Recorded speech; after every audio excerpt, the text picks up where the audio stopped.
Okay, welcome students. Again, I'm your instructor, Sean Scanlon.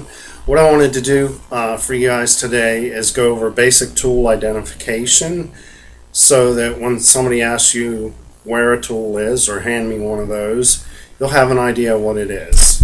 And the first tool that I want to show you guys is an open-end wrench. The open-end wrench has normally different sizes. In this case, it has 19 millimeter on this side and 17 millimeter on that side. The reason it's called an open-end wrench is both ends for the nuts are open. Open-end wrench. What's a closed-end wrench?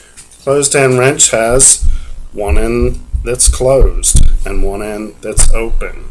So you say, whenever you need somebody to hand you one of these, say, hand me a 5/8 inch closed-end wrench. There you go.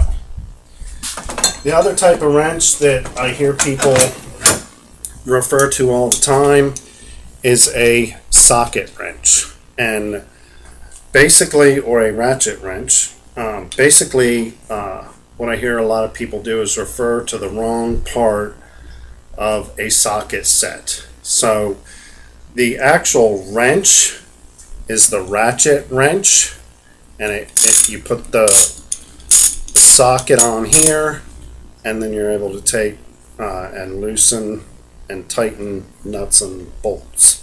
So when you ask for one, say, can you please hand me the ratchet, that's this. That's what you're asking for. If somebody asks you, can you hand me a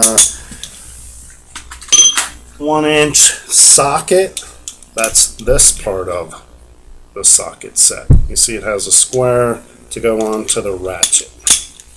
Just like that. And to release, you press the button. And again, just to review the different parts, this is actually the ratchet wrench from a socket set. This is the socket, and it will usually have a size written on the side.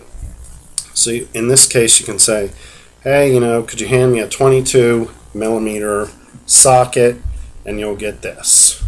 If you want the 1/2 inch ratchet drive wrench, you ask for that and you'll get this. The other thing you'll hear people ask for is hand me a 6-inch extension or like a 3-inch extension. And all that does is for tight spaces, it gives you a way to get in there without too much trouble. Again, it has a receiver on the end. So again, it's an extension, it's different kinds of sockets, and it's the actual ratchet wrench. And another one that you don't normally hear unless somebody refers to it is an oil filter wrench.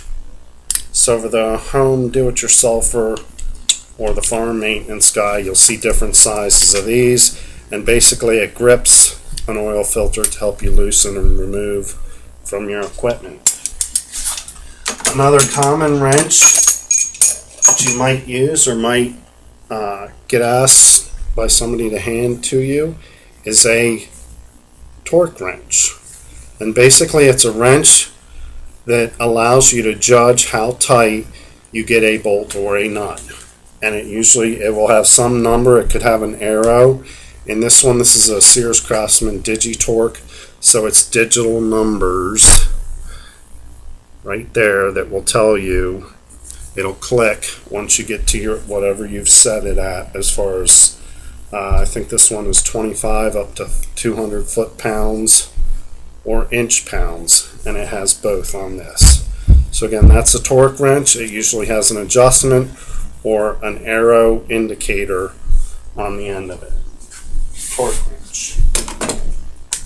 The final wrench that I wanted everybody familiar with, I call this a breaker bar wrench.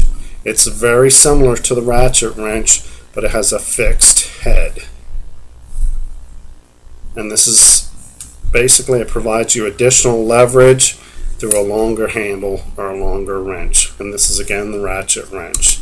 And the head flips around to loosen or tighten. And that's it. So I hope you guys have some familiarity when you come to the shop.